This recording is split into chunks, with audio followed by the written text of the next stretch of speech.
नमस्कार, आप देख रहे हैं आज तक। आपके साथ मैं हूं सईद अंसारी।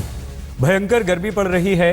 देश के 9 राज्यों में सूखे की मार है। धरती वीरान है, सूखी पड़ी है, धरती फट रही है। एक एक बूंद पानी को लोग तरस रहे हैं और नेता हैं कि राजनीति करने से बाज नहीं आ रहे। 9 राज्यों में स्थिति यह है कि कहीं कहीं तो धारा 144 लागू कर दी गई है। ये ऐसा देश में पहली बार हुआ है कि पानी के लिए धारा 144 लागू की गई। लोग मरने मारने पर उतारू हैं एक बूंद पानी के लिए। सूखे से निपटने के लिए सरकार ने एक ट्रेन लातूर रवाना की है, लेकिन क्या यह स्थायी समाधान है? क्या इससे लातूर के लोगों की प्यास बुझ पाएगी? लेकिन और भी राज्यों से इस तरह की मांग जल ट्रेन भेजने की हो रही है। कई सारे सवाल यहां पर खड़े होते हैं हल्ला बोल में, जिन पर हम बात करेंगे। लातूर की प्यास पर सियासत कर रहे हैं नेता। लातूर को पानी की पेशकश दिल्ली को भूल गए हैं क्या मुख्यमंत्री अरविंद केजरीवाल? केंद्र की ट्रेन के जवाब में केजरीवाल मददगार बने हैं। केंद्र की पानी ट्रेन के जवाब में अरविंद केजरीवाल ने यह फैसला किया है और ये पेशकश की है। लातूर में रेल टैंकर पर बीजेपी का बैनर। राजनीति रेल टैंकर से छलकी बीजेपी की राजनीति। किश्तों में पानी से किसकी बुझेगी प्यास, क्योंकि ये पानी नाकाफी है जो भेजा जा रहा है। क्या लातूर के मर्ज का इलाज नहीं है? हम ये 2 तस्वीरें आपको दिखा रहे हैं। दिल्ली के मुख्यमंत्री अरविंद केजरीवाल ने बड़ा दिल दिखाया है। उन्होंने 10 लाख लीटर पानी रोज देने का एक ऐलान या पेशकश की है, लेकिन सच्चाई यह है, हकीकत यह है कि दिल्ली खुद प्यासी है। दिल्ली के बहुत सारे ऐसे इलाके हैं जहां लोग पानी को तरस रहे हैं। पीने का पानी नहीं है, 2-2 दिन तक पानी नहीं आ रहा है। ऐसे में बीजेपी सवाल ये उठा रही है कि पहले आप दिल्ली में पानी मुहैया करवाइए, दिल्ली में पानी की जंग लड़िए और उसके बाद आगे सोचिए। लेकिन साथ ही साथ पोस्टर राजनीति भी, जो ट्रेन लातूर भेजी गई है उस पर बीजेपी ने अपने पोस्टर लगा दिए हैं। देखिए किस तरह से सूखे से आम जनता पस्त है, लेकिन राजनीतिक और राजनीति मस्त।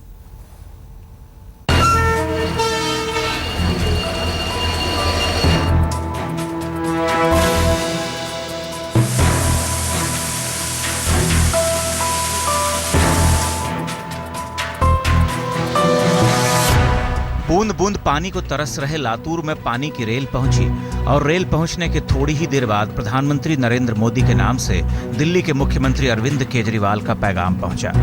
पैगाम में प्रधानमंत्री की पहल की तारीफ तो थी, लेकिन तारीफ के साथ साथ लातूर दुगना पानी भेजने की उनकी पेशकश भी थी।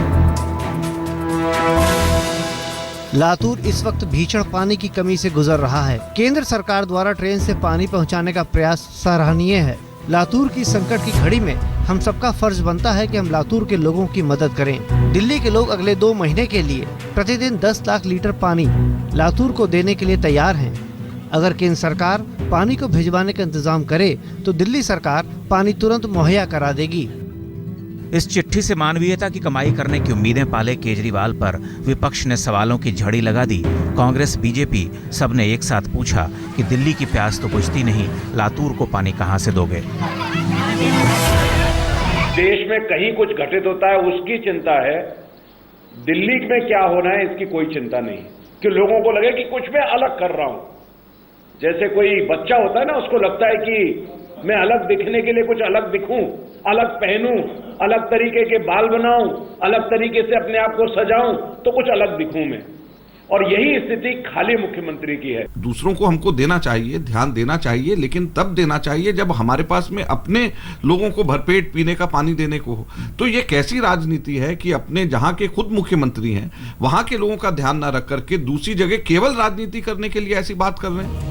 हालांकि बाद में केजरीवाल ने कैमरे के सामने सफाई भी दी कि प्रधानमंत्री जी ने जो इनिशिएटिव लिया है ट्रेन से पानी पहुंचाने का, वो बड़ा अच्छा है। हमने अपनी तरफ से एक उसमें सहायता का ऑफर किया है और मुझे लगता है कि सभी मुख्यमंत्री इसमें तो साथ आएंगे। मैंने तो ऑफर किया है कि 10 लाख लीटर पर डे हम देने के लिए 2 महीने के लिए तैयार हैं। कई इलाकों में प्यासी दिल्ली के मुख्यमंत्री लातूर को 10 लाख लीटर पानी पहुंचाने की पेशकश करते हैं और पानी लेकर लातूर पहुंचने वाली ट्रेन के टैंकर पर बीजेपी के पोस्टर चिपके हुए मिलते हैं।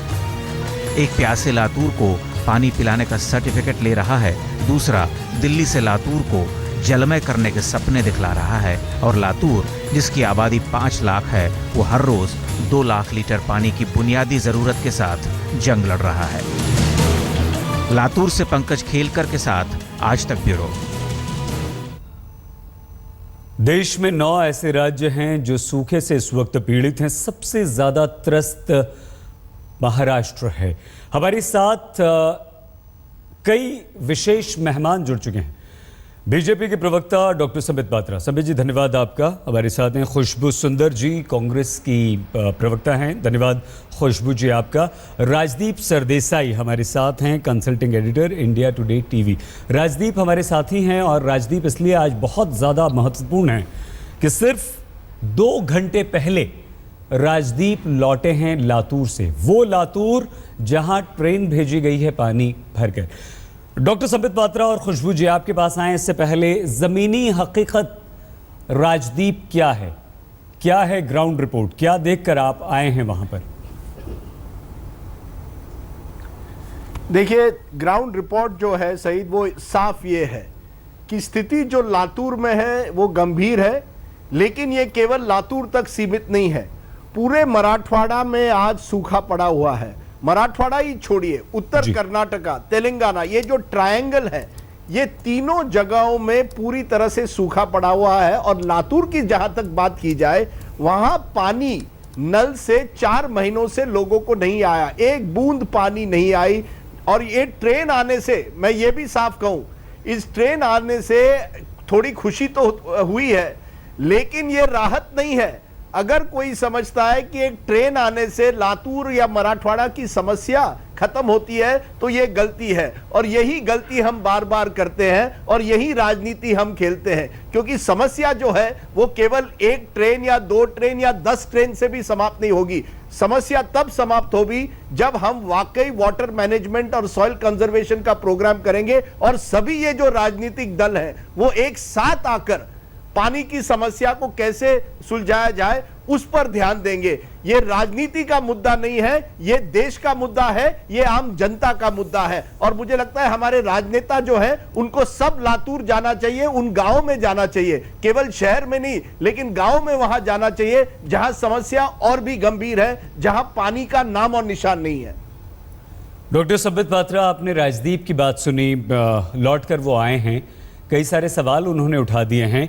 और खुशबू जी, आपका भी ध्यान हम इस ओर दिलाना चाहेंगे कि ये जो समस्या है सूखे की, ये किसी एक सरकार की पैदा की हुई समस्या नहीं है, ये तमाम सरकारों के समय से चली आ रही समस्या है। और इसके लिए बहुत ज़्यादा हद तक कहीं ना कहीं आप और हम इस देश के लोग भी जिम्मेदार हैं। एक छोटा सा आंकड़ा संबित जी हम आपको बता दें, फिर आपकी प्रतिक्रिया चाहेंगे। देश में सबसे ज़्यादा जो बांध हैं 1845 वो महाराष्ट्र में है। क्या वजह रही कि सबसे ज्यादा मराठवाड़ा का जिक्र राजदीप कर रहे हैं? एक ट्रेन भेजना नाकाफी होगा, लेकिन ये एक राहत जरूर है। वजह आपको क्या लगती है, क्यों हमारी सरकारें, और क्योंकि इस वक्त आपकी सरकार है डॉक्टर संबित पात्रा, नाकाम रहते हैं सूखे से निपटने के लिए? देखिए, राजदीप की बात में हकीकत है कि 1 ट्रेन पानी, 2 ट्रेन पानी या 5 ट्रेन पानी से समस्या का समाधान नहीं हो जाएगा। इसीलिए आज जब कोर्ट में एफिडेविट दिया सरकार ने शॉर्ट टर्म मेजर्स और लॉन्ग टर्म मेजर्स की बात की। ये जो ट्रेनें भेजी जा रही है पानी की और जो इमीडिएट स्टेप्स लिए जा रहे हैं, चाहे वो लोन वेवर का हो, चाहे वो ग्रांट्स का हो केंद्र सरकार द्वारा या राज्य सरकार द्वारा, चाहे वो जल युक्त शिविर इत्यादि का हो इमीडिएटली, ये सारे शॉर्ट टर्म मेजर्स हैं। लॉन्ग टर्म मेजर्स जो ओवर द ईयर लिए जाते हैं, आप छोटा सा उदाहरण देखिए, मराठवाड़ा का जो क्षेत्र है, स्वाभाविक रूप से वहां का पूरा क्षेत्र रेन फेड हार्वेस्टिंग अर्थात पूरा वर्षा के ऊपर आधारित होती है यहां की खेती। अगर वर्षा के ऊपर आधारित होती है और यहां एक सूखी की सिचुएशन होती है, तो किसी भी अच्छे सरकार का काम होता है कि एक बहुत बड़े इरिगेशन के जाल को वहां बिछाए। और इरिगेशन का जाल कोई 1 साल, 2 साल, 5 साल, 6 साल में नहीं बिछता है, ये बहुत वर्षों में बिछता है। सॉइल कंजर्वेशन की बात कही गई, सॉइल कंजर्वेशन के लिए सॉइल हेल्थ की जांच हो, कौन से वहां प्रोडक्शन किया जा रहा है, कौन सा क्रॉप वहां उगाया जा रहा है, इन पर चिंता की जाए। आपको एक छोटा सा उदाहरण दे रहा हूं। देखिए राजदीप जी बैठे हैं, लातूर और उसके आसपास के क्षेत्र में कुछ वर्षों से बीटी कॉटन का उत्पादन बढ़ा था। बीटी कॉटन 2006 में आया, जबकि कहा गया कि बीटी कॉटन से उत्पादन बढ़ेगा, तो सारे लोग वहां बीटी कॉटन में शिफ्ट हो गए। 2006, 7, 8 में उत्पादन बढ़ा, मगर फिर वो उत्पादन गलत तकनीकियों के कारण बिल्कुल कम हो गया। तो वहां के जो लोग थे वो शुगर केन अर्थात गन्ना खेती में शिफ्ट कर गए। गन्ना खेती वाटर इंटेंसिव है, बहुत ज्यादा पानी पीती है। अब बताइए, अगर सही टेक्निक शुरू से ही इस्तेमाल किया जाता और बीटी कॉटन नहीं लाके हमारा जो तरीका, अपना अलग तरीका है, उसको बढ़ाया जाता, तो स्वाभाविक रूप से वहां पानी की इस प्रकार से खपत नहीं होती। तो सरकार को चाहिए, जो भी सरकार रही है जी। डॉक्टर संबित, हम रोकना नहीं चाहते थे आपको, आपने बड़ी अच्छी अच्छी बातें कही, लेकिन हकीकत वाकई डराने वाली है। जिस तरह से राजदीप अभी बता रहे थे, 4 महीने से पानी नहीं है, पीने को पानी की एक एक बूंद को लोग तरस रहे हैं। धारा 144 पानी के लिए हमारे देश में पहली बार लगाई गई है। डॉक्टर संबित पात्रा, सभी की, इसमें आप नहीं, आपसे पिछली जो सरकारें हैं वो भी जिम्मेदार हैं। अगर 67-68 सालों में हम एक ऐसा सिस्टम डेवलप नहीं कर पाते हैं कि अपने देश के लोगों को पानी पिला सकें, हमारे खेतों में खेती के लिए पानी पहुंचा सकें, तो वाकई ये आपको और हमें सबको सोचना होगा, राजनीतिज्ञों को सोचना होगा। खुशबू जी, हम लौटते हैं बस कुछ ही देर में। राजदीप, एक बार फिर से आपसे और समझना चाहेंगे कि लोग वहाँ के क्या चाहते हैं। पानी के लिए लोग परेशान हैं, मारामारी हो रही है, तालाब कुएं सूख गए हैं और 9 राज्य ऐसे हैं जो पानी के लिए तरस रहे हैं। महाराष्ट्र सबसे ज़्यादा त्रस्त है, प्रभावित है। मराठवाड़ा का दौरा करके लौटे हैं, लातूर होकर आए हैं राजदीप से हम और वहाँ की हकीकत को जानेंगे, समझेंगे।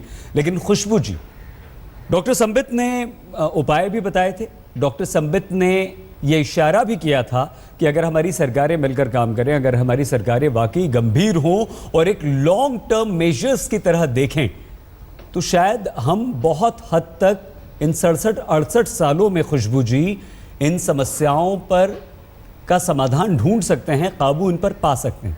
क्या आपको लगता है कि हम सभी इसके लिए जिम्मेदार हैं, आपकी सरकार भी उतनी ही?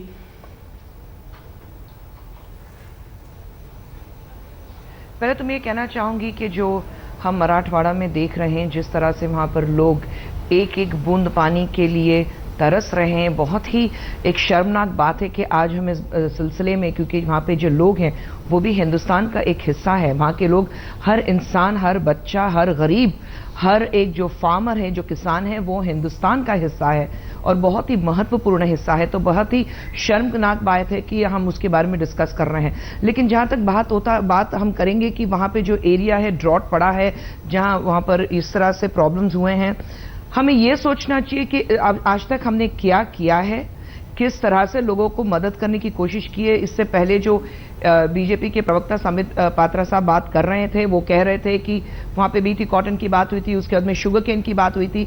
हमें ये समझना बहुत ज़रूरी है कि वहाँ पर जो लोग हैं, वहाँ पे जो हमारे किसान हैं, उस वक्त एक सिचुएशन ये आ जाती है कि मरता क्या नहीं करता, उसको पैसे कमाने हैं। अगर वो सोचता है कि कॉटन में हम वैसे हम करते हैं तो उस वक्त हमें मुनाफा हो सकता है। उसके बाद जब कॉटन गिरा है तो लगा कि शुगर कैन, उनके बात में ये समझ में नहीं आती कि हम शुगर कैन करने की वजह से मैं बात खत्म कर लूं, नहीं, तो हमें उस वक्त ये समझ में नहीं आती। हम रोकना नहीं चाह रहे थे खुशबू जी आपको, लेकिन मजबूरी है, थोड़ा सा रुकना पड़ रहा है। आपकी बात हम आगे पूरी सुनेंगे, लेकिन ये राजनीति ही तो हो रही है ना, आरोप प्रत्यारोप हो रहे हैं, जो नहीं होना चाहिए। समस्या का समाधान ढूंढना चाहिए। राजदीप के पास आएंगे, लौटते हैं, बस देखते रहिए आज तक।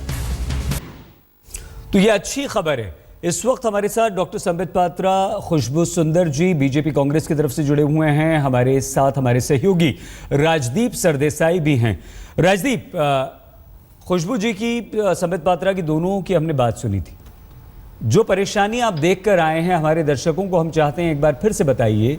और क्या राजदीप कोई समाधान नज़र आता है, कोई ऐसी बात है जो आप बताएं कि हाँ ये करने से हो सकता है, पानी की थोड़ी कमी हो सकती है? क्योंकि वारना डैम जो है राजदीप, वो सबसे नज़दीक है, पानी वहाँ पर भी है, दूरी भी कम है, क्या उसका कुछ इस्तेमाल हो सकता है? देखिए, सच्चाई ये है कि किसी भी डैम में इस समय पानी नहीं है, ये सच्चाई है। अगर कोई और कहे ये गलत है। डैम बिल्कुल सूखे पड़े हुए हैं। वहां महिलाओं को रात को 1 बजे 2 बजे सुबह उठना पड़ता है, लाइन में रहना पड़ता है, ताकि जब सुबह बोरवेल से पानी मिलेगा तो आप पहले नंबर रह सकते हैं लाइन में और आप पानी अपने घर ले जा सकते हैं। हर परिवार को 4 मटके दिए जाते हैं जी। हमें ऐसे महिलाओं से मिले, ऐसे परिवारों से मिले जहां महिलाओं को 2 किलोमीटर जाना पड़ता है पानी के लिए और फिर वापस आना पड़ता है। 2 बार ये करना पड़ता है, यानी 8 से 10 किलोमीटर रोज चलना पड़ता है बड़ी भारी पानी की मटके लेकर। ये लोगों की असलियत है, ये लोगों की असली परेशानी है। ये डैम से मसला नहीं सुलझेगा। अगर बारिश हुई तो बड़ी अच्छी बात है, लेकिन मैंने एक अच्छी बात देखी है सईद, की जनता जो है वो अब जागरूक हो रही है।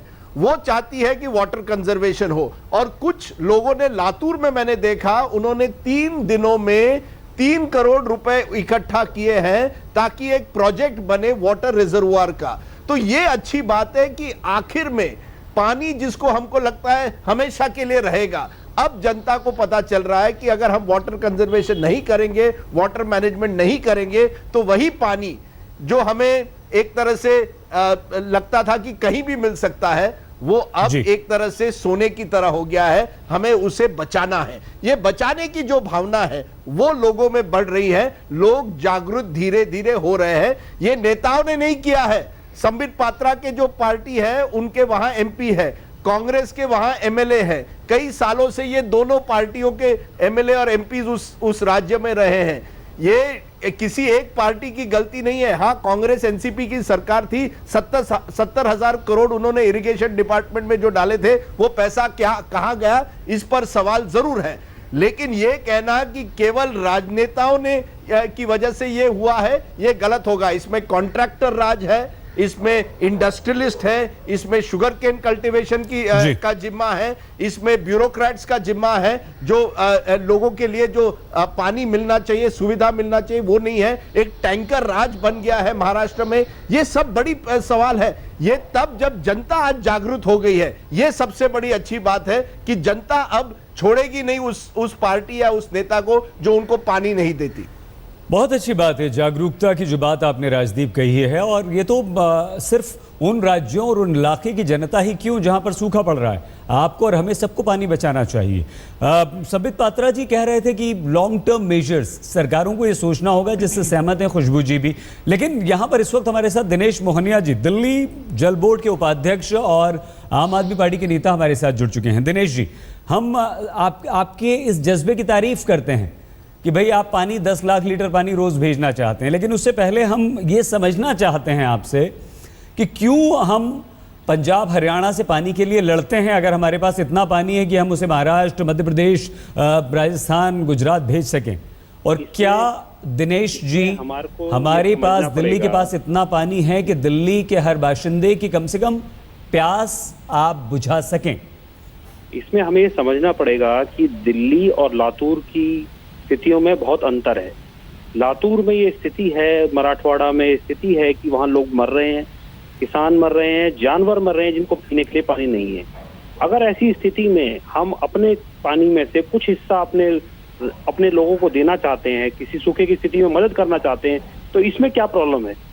मेरा ये कहना है कि माना कि थोड़ा सा दिल्ली में भी दिक्कत है, लेकिन अगर जिस तरह की परिस्थिति आज महाराष्ट्र में है, मराठवाड़ा में है, अगर वहां पर हम अपने जो हम 405 करोड़ लीटर पानी पर डे का प्रोड्यूस करते हैं, उसमें से केवल 10 लाख लीटर हम ऑफर कर रहे हैं कि ये महाराष्ट्र के सूखाग्रस्त इलाकों को मिले। ठीक है, मेरे को लगता है खुशबू जी, संबित जी, हम दोनों आप दोनों से ये जानना चाहते हैं दिनेश जी की बात पर, क्या आप दोनों इस बात का स्वागत करेंगे और इस मदद की जो पेशकश है आप मानेंगे कि हाँ ये होना चाहिए, दिल्ली से पानी जाना चाहिए? पहले संबित जी आप। देखिए, जहां तक सूखे का विषय है उस पर मैं बिल्कुल तू मैं और राजनीति में नहीं पढ़ना चाहता हूं। देखिए, किसी भी प्यासे को पानी का कोई भी पेशकश करे उसमें किसी प्रकार की राजनीति नहीं होनी चाहिए। वो मुक्त है, पानी जरूर देना चाहे जरूर दे, मगर बड़ी बात यह होती है कि हर चीज में राजनीति करने का प्रयास, उससे बिल्कुल दूर रहना चाहिए। दिल्ली की अपनी समस्याएं हैं, स्वाभाविक रूप से पहले दिल्ली की समस्याओं को देखा जाए, उसके बाद बाकी राज्यों का। मगर मैं यहां बैठा हूं कि वहां जो केंद्र सरकार है और जो महाराष्ट्र की सरकार है उन्होंने क्या क्या किया है। मैं 2-3 बिंदु बता दूं ताकि वहां के लोगों को पता चले। शॉर्ट टर्म मेजर्स के अंतर्गत देखिए 12,000 ऐसे गांव विदर्भ क्षेत्र में हैं जिनको कि एनडीआरएफ के नॉर्म से इतर जाके भी, एनडीआरएफ के नॉर्म कहते नहीं थे मगर उससे इतर जाके भी महाराष्ट्र की सरकार ने उन्हें सूखा ग्रसित घोषित किया है ताकि उन लोगों को कॉम्पेंसेशन मिल सके, उन लोगों के वहां के नागरिकों का फायदा हो सके। केंद्र सरकार ने 5,000 करोड़ रुपए 2 खेपों में 3,000 करोड़ रुपए और 2,000 करोड़ रुपए इस खेप में राज्य सरकार को अर्थात महाराष्ट्र के सरकार को दिया है और बाकी तमाम जो सूखाग्रसित 9 और राज्य हैं उनको भी बड़े बड़े रकम दिए गए हैं। तीसरी बात आप देखिए 3 बड़ी चीजें होती है जब सूखा होता है। एक तो पीने का पानी, दूसरा होता है जो कैटल अर्थात जो गाय होते हैं, जो बछड़े होते हैं उनको खाना, तीसरा होता है मनरेगा के माध्यम से काम देना ताकि वेज मिले। इन तीनों पे सरकार ने ध्यान दिया है। कैटल शेड्स, राजदीप गए थे, आप राजदीप जी से पूछिए, वहां कैटल शेड्स बनाए गए हैं। एक एक जिले में 280 कैटल शेड्स बनाए गए हैं।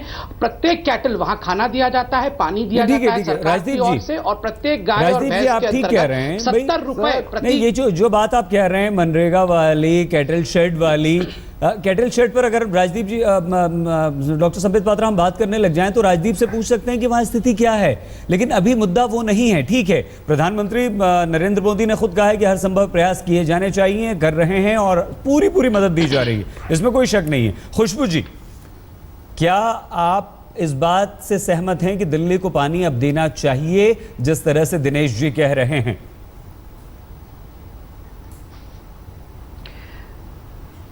पानी के मुद्दे को लेकर कोई राजनीति नहीं होनी चाहिए।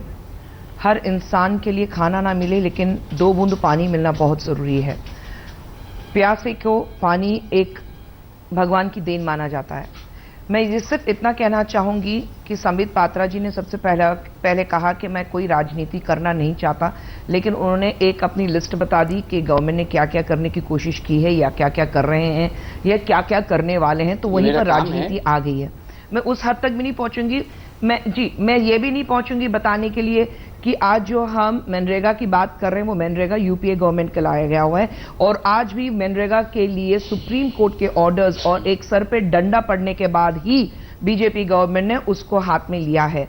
जहां तक बात दिल्ली की होती है, मैं ये कहूंगी कि आपने पेशगी की है, कहा है कि 10 लाख लीटर पानी भेजेंगे, बहुत अच्छी बात है, लेकिन उसी वक्त हमें ये भी सोचना और समझना बहुत जरूरी है कि जब दिल्ली के लोगों को ही पानी का इतना प्रॉब्लम है कि वहां पर भी प्रॉब्लम, ये मतलब हरियाणा से पंजाब से पानी आता है, आपका खुद का सोर्स इतना नहीं है पानी का। कुछ कहना चाह रहे थे, हम आपके पास भी आएंगे। दिनेश जी, यहाँ सहमत नहीं है खुशबू जी, पहले दिल्ली के पानी की समस्या को आप दूर कर लीजिए। हालांकि दिल्ली और हरियाणा में कई मामलों में वांटेड अपराधी दीपक डबास आज सुबह पुलिस की हिरासत से फरार हो गया है।